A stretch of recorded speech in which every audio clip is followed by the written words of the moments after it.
আমি আজকে আলুর দম বানাচ্ছি। তো আমি এটা সতে প্যান নিয়েছি। সতে প্যানটাকে আমি একটু হিট করে নিচ্ছি। আমি 300-তে দিয়েছি, ইন্ডাকশানে করছি। তো আমি এটাকে হিট করে নিচ্ছি। তার জন্য আমাকে একটু ঢাকনাটা লিডটা লাগিয়ে রাখতে হবে। কিছুক্ষণ রাখার পর আমার যখন বাসনটা গরম হয়ে যাবে, এটা হচ্ছে অপটিটেম টেকনোলজি। এটা যেটা দেখছেন, এই যে পুরো পাত্রটা, এটা স্টিল, কার্বন স্টিল এবং নিকেল দিয়ে তৈরি। এটা আমাদের 30 বছরের ওয়ারেন্টি, লাইফ টাইম গ্যারেন্টি। আর আমাদের অপটিটেম টেকনোলজির মাধ্যমে হবে, মানে হচ্ছে আমি যখন সাধারণ কড়াইয়ে রান্না করি, যখন দিই তখন আমার পুড়ে যায়। কিন্তু এইটার বিশেষত্ব হচ্ছে যে আমি যখন রান্নাটা করছি তখন অপটিটেম টেকনোলজির মাধ্যমে চারিদিকে হিটটা আমার ছড়িয়ে পড়ছে। আর ভাইটালক পদ্ধতি বলতে, এই যে লিডটা আছে, লিডে যখন আমার বাষ্প পুরো ভরে যাচ্ছে তখন অটোমেটিক্যালি এ ঘুরতে শুরু করে। এটাকে বলে ভাইটালক পদ্ধতি। তো এই দুটো পদ্ধতির মাধ্যমে মানে স্মার্ট ওয়েতে কীভাবে আলুর দম বানাবো সেটা আমি দেখাবো। তো আমার যেটা ইনগ্রিডিয়েন্টস লাগছে সেটা হচ্ছে, আমি একটু গোটা জিরে নিয়েছি, আর শুকনো লঙ্কা, তেজপাতা, আর হচ্ছে দারচিনি আর লবঙ্গ, এগুলো সব গোটা নিয়েছি। এটা আমি শুকনো কড়াইয়ে দেব। তো আমি প্রথমে দেখে নিই, আমার অলরেডি হিট হয়ে গেছে। তো আমি এবার এটাকে দিয়ে দিলাম। তো আমাকে কিছুই লাগছে না, তেল আমি দিলাম না, তেল ছাড়াই এটা দেখুন অনেকটাই আমার প্রায় হয়ে গেছে। যার জন্য আমার মানে খুবই খুবই গরম হয়ে গেছে কথা বলতে বলতে। এবার আমি কি করছি, একটু টমেটো দিয়ে দিলাম। টমেটো পিউরি করে রেখেছি, যার জন্য আমি টমেটো পিউরিটা দিলাম। এবার পরপর আমি ইনগ্রিডিয়েন্টস দিতে থাকবো।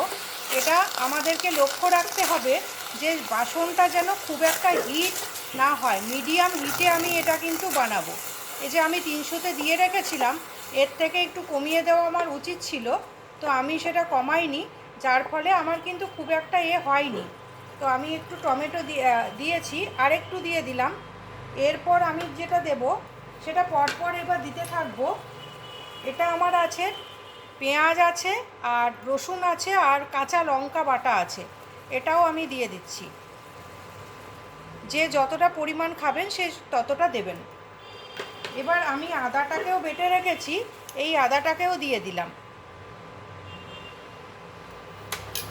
আর আমার যেটা এই যে ইয়েটা করেছি, এই এখানে ধনে, জিরে আর নুন, হলুদ আর শুকনো লঙ্কা গুঁড়ো, এগুলো সবই জল দিয়ে মিশিয়ে একটা পেস্ট বানিয়ে রেখেছি, এটাকেও দিয়ে দিলাম।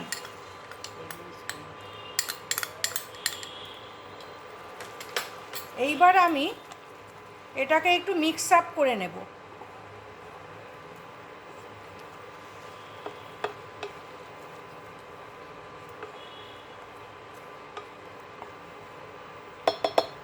এটার মধ্যে আমি একটু চিনিও দিয়ে দিচ্ছি।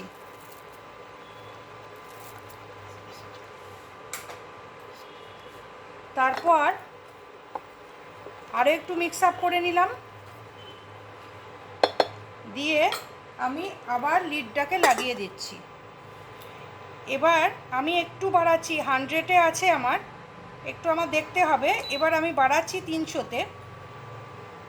এবার 300-তে ও আস্তে আস্তে হতে থাকবে। তারপরে আমি এরপর পরপর ইনগ্রিডিয়েন্টসগুলো দেব। এই যে দেখুন, তারপরে আমি চলে আসলাম। এই যে দেখতে পাচ্ছেন, এই যে বুদবুদ বুদবুদ করে এই যে চারিদিকে বাষ্প হয়ে গেছে, এই যে নড়ছে ঢাকাটা, এটাই হচ্ছে ভাইটালক পদ্ধতি। এই ভাইটালক পদ্ধতির সাহায্যেই এটা হচ্ছে। এমনি সাধারণ কড়াইয়ে যখন আমরা করি পুড়ে যায় বা লেগে যায়, এটা কিন্তু সেই জিনিসটা হচ্ছে না। আরও একটা জিনিস দেখাবো, এই যে দেখুন, এ কিন্তু নিজের থেকে ঘুরবে। আমি যতক্ষণ এটা তুলে আমি না করছি, এটা কিন্তু আস্তে আস্তে লক হয়ে যাবে।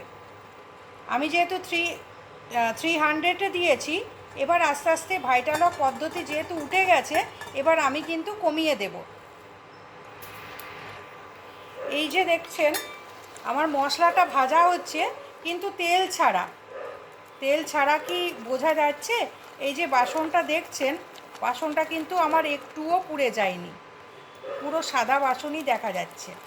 যার ফলে দেখুন আমি হেলদি টেস্টি সবই পাচ্ছি, কেননা আমাদের তেল হচ্ছে ভিসারেল ফ্যাটটাকে বাড়ায়।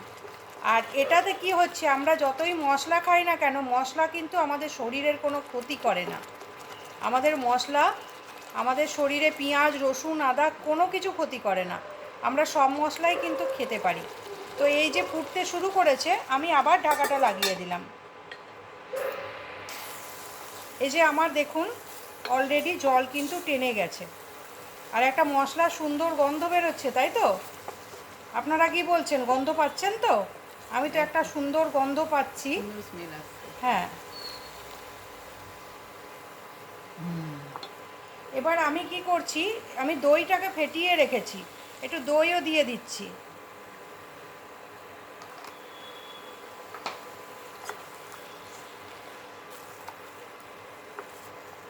এবার আস্তে আস্তে ও নিজের থেকেই, যেমন আমি যেগুলো দিয়েছি নিজের থেকেই সব জিনিসের কিন্তু তেল থাকে, আমরা সেটা বুঝতে পারি না।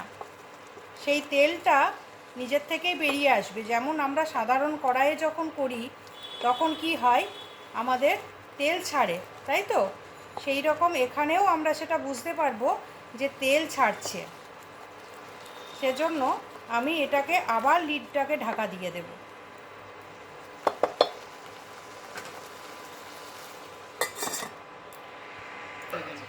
এবার ফের আমি চলে আসলাম। এবার আমি দেব কড়াইশুঁটি, দিয়ে দিলাম। কড়াইশুঁটি দেওয়ার পর আমি একটু নেড়ে নিচ্ছি। আর আমি আলুটাকে সেদ্ধ করে রেখেছি, আলুটাকে দিয়ে দেব আমি।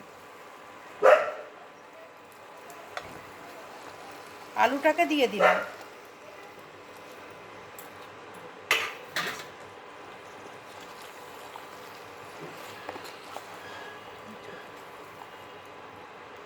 এবার আমরা যদি চাই, আমরা এটাতে জল অ্যাড করতে পারি। আমি একটু জল অ্যাড করব এই কারণে, একটু মানে ঝোল টাইপের, ঝোলও না ঠিক ইয়েও না, গ্রেভি টাইপের আমি একটু করব আর কি। সেজন্য আমি একটু জল মেশাবো।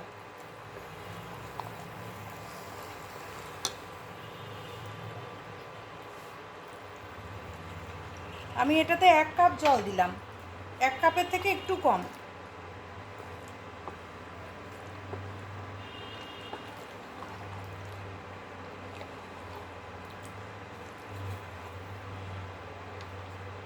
এবার মশলাটা আমি মিক্স আপ করে নিচ্ছি। এটা যেহেতু আলুটা সেদ্ধ করা আছে, তার জন্য আমি একটু মিক্স আপ করে নিলাম।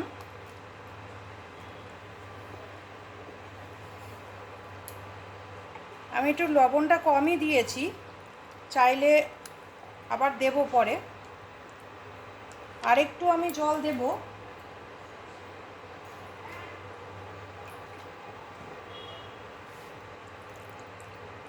1/2 কাপ মতন দিলাম।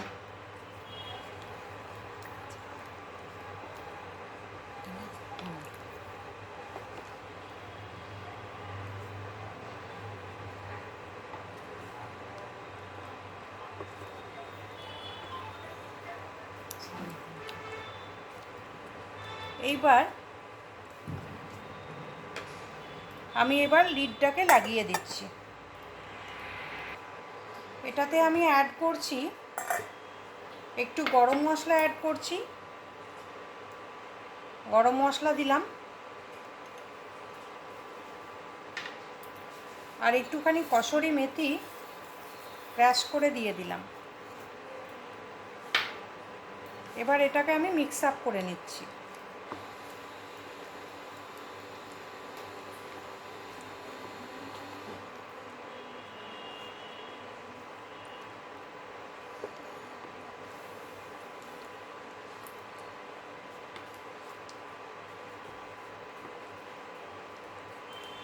এবার জাস্ট ভাইটালক পদ্ধতি উঠবে, আর আমি এটাকে বন্ধ করে দেব।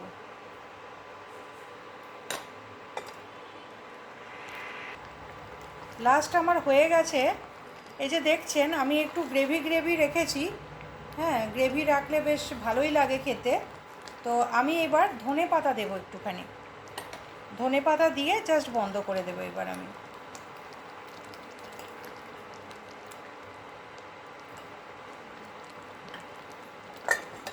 এবার লিডটাকে বন্ধ করে আমি একদম অফ করে দেব। এবার আমার লাস্ট হয়ে গেছে, এবার এটা নিজের থেকেই মিশে যাবে। এবার আমি সার্ভ করব।